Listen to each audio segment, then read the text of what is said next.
ओं नमो भगवते वासुदेवाय। ओं नमः। तृतीय स्कंद षष्ठ अध्याय। जेरूपेश्वर प्रवेश महतो आदि तत्त्वमीशे विराट पुरुष संभव। षष्ठ अध्याये प्रस्ताव। मैत्रेय उवाच हेमंत देवंक वचन शुणी सन्तोष भगवान निद्रित प्राय लोकतंत्र ईश्वर इच्छार आयत्त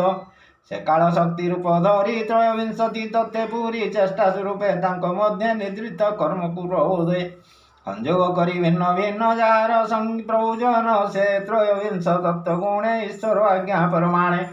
जे जहा मात्रा बल लई अधि पुरुष रूप बही हेमंते परम पुरुष मातांक मध्य प्रकाश एक बार के क्यों पाई चर चर लोक जही सौवर्णमय से पुरुष रहिला सहस्र वर्ष जड़े शयन नारायण अनादि परम कारण सकल जीव आत्मा सही सर्व शरीर संचरई संसारे जेते प्रजापति विश्व संसार को सर्जंती तांक रूप हेतु सही तृतीय शक्ति की से वही दैव आत्मा कर्ममय विभाग करी आत्मदेह सर्जिला एकदश तीन सृष्टि व्यापारे कर्मघेनी अशेष प्राणी आत्मा यही खेल अंश रूप हुई आदि अवतार सर्जन ए भूत ग्राम भिन्न भिन्न अध्याय अधिभूत भाव पुणी कपिला अधिदेव विराट रूपे दश प्राण एकाशे हृदय कारण जे प्राण उपान समान उदान व्यान प्रमाण कुजर कूर्म नाग ख्यात जे धनंजय देव दत्त हेमंते दश प्राण करी भेदे हरि विश्व सर्जन अर्थे हरि तत्व कथा कुसुमरी प्रजापति जन्म जानी विराज देह चक्र पाणी तक्षणे पशि निज तेजे जेवाजे प्रयोजन कार्ये स्थान विहाई देव अर्थे शुणतु स्थापिले जेमंते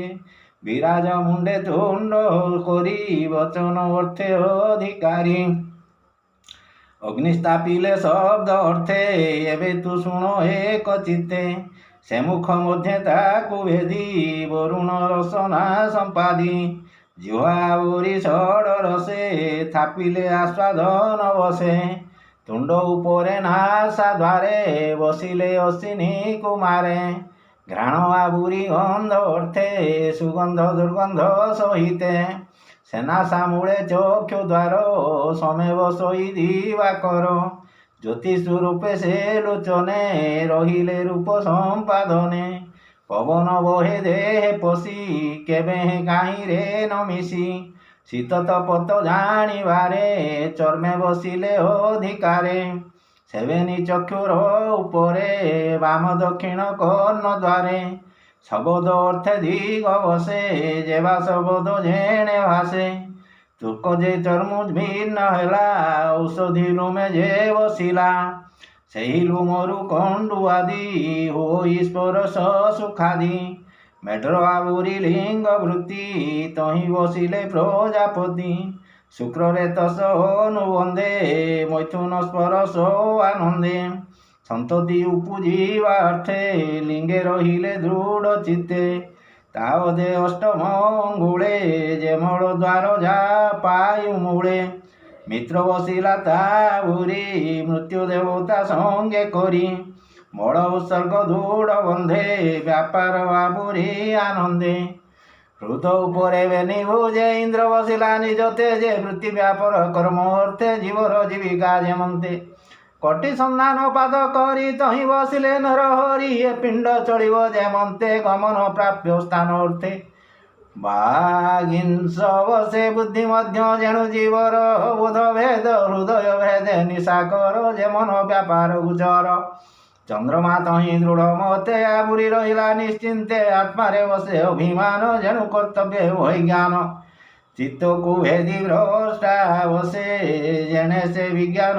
प्रकाशे मूर्धनि जैसे स्वर्ग रोहे पाद जुगले मोही वहे नाभिरु प्रकाशे गगन गुणक वृत्ति घेनी शून्य ଏମନ୍ତେ ତିନି ଲୋକ ମତେ ଦେହେ ଆବୁରିଲା ନିଶ୍ଚିନ୍ତେ ସୁର ଈଶ୍ୱର ଗଣ ଜନ ଦେହେ କଳ୍ପିଲେ ଭଗବାନ ଅତ୍ୟନ୍ତ ସତ୍ୟ ଗୁଣେ କରି ଦେବେ ରହିଲେ ସ୍ୱର୍ଗ ପୁରୀ ରଜସ ଭାବନର ଗଣ ଭୂମିରେ କଲେ ଅଧିଷ୍ଠାନ ରୁଦ୍ର ପାର୍ଷଦ ଭୂତ ଗଣ ତାଙ୍କ ସ୍ୱଭାବ ତମ ଗୁଣ ତାଙ୍କ ଅନ୍ତରିକ୍ଷ ଲୋକ ଯାହାକୁ ବୋଲି ଭୁବ ଲୋକ ବ୍ରାହ୍ମଣ ଜନ୍ମିଲା ମୁଖରୁ ଯେ ଚାରି ବର୍ଣ୍ଣଙ୍କର ଗୁରୁ ବିରାଜ ତେଜ ଗୁଣେ ହରି ଭୃଜୁ କ୍ଷତ୍ରିୟ ଜନ୍ମ କରି ବୈଶ୍ୟ ଜନ୍ମିଲେ ଜାନୁ ଯୁଗେ ଜୀବର ଜୀବିକା ସ୍ୱଭାବେ ତିନି ବର୍ଣ୍ଣ ସେବା ଅର୍ଥେ ଶୂଦ୍ର ଜନ୍ମିଲା ବାଧଗତେ ଯାହାର ସେବା ବୃତ୍ତି ଫଳେ ହରି ସନ୍ତୋଷ ଏ ଶୟଳେ ଚାରି ବର୍ଣ୍ଣ ଏ ଜଗତେ ସ୍ୱଭାବ ଧର୍ମ ଅନୁମତେ ଜଗତ ଗୁରୁ ହରି ପାଦେ ଭଜିବେ ଯୁଗ ଅନୁବାଦେ ସ୍ୱଭାବ ବୃତ୍ତି ଘେନି ସୁଖେ ବିଷ୍ଣୁ ପୂଜିବେ ଯଜ୍ଞ ମୁଖେ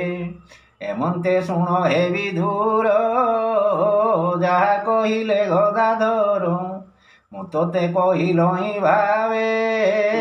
ଯାହା ପଚାରିଲୁ ପ୍ରସ୍ତାବେ ସେ ହରି ଯୁଗ ମାୟା ଅର୍ଥ କେ ମୁଖେ କହିତେ ସମର୍ଥ ତଥାପି ଜ୍ଞାନ ମୋର ଯେତେ ସବୁ କହିବି ତୁ ଅଗ୍ରତେ ଯେଣୁ ସେ କୃଷ୍ଣର ଚରିତ କରଇ ବଚନ ପବିତ୍ର ଯାହାର ମହିମା କଥନ ଅମୃତ ପିଏ ଯାହାର କର୍ଣ୍ଣ ଜନ୍ମ ମରଣୁ ସେହି ତରେ ନ ବୁଡ଼େ ସଂସାର ସାଗରେ ତାର ମହିମା ଏ ସଂସାରେ କେ କହୁଁ ସହସ୍ର ବସ୍ତ୍ରରେ ଯାହାର ମହିମା ଯୁଗେ ଚିନ୍ତି ବ୍ରହ୍ମା ଶଙ୍କରେ ମୁହ ଯାଆନ୍ତି ସେ ହରି ଏ ମାୟା ସଂସାରେ ମୋହିନୀ ରୂପରେ ପ୍ରଚରେ ସେ ହରି ସ୍ୱୟଂ ଆତ୍ମଗତି ସେହି ନ ଜାଣେ ମାୟା ଗତି ଅପରେ କେବା ତାହା ଜାଣେ ବ୍ରହ୍ମାଦି ଯେତେ ଦେବଗଣେ ଯାର ଚରଣ ଖୋଜି ଗଲେ ମନ ବଚନ ନ ପାଇଲେ ଅପରେ କେ ତାହା ଜାଣିବ କେ ମୁଖେ ରେଣୁକୁ ଗଣିବ ସେ ହରି ପାଦେ କରିଆସ କହି ଜଗନ୍ନାଥ ଦାସ ଇତି ଶ୍ରୀମଦ୍ ଭାଗବତେ ମହାପୁରାଣେ ପାରମହଂସ୍ୟାଂ ସଂହିତାୟାଂ ତୃତୀୟ ସ୍କନ୍ଧେ ପରାଣୁପ୍ରବେଶୁ ନାମ ଷଷ୍ଠୋऽଧ୍ୟାୟୋ। ନମୋ ଭଗବତେ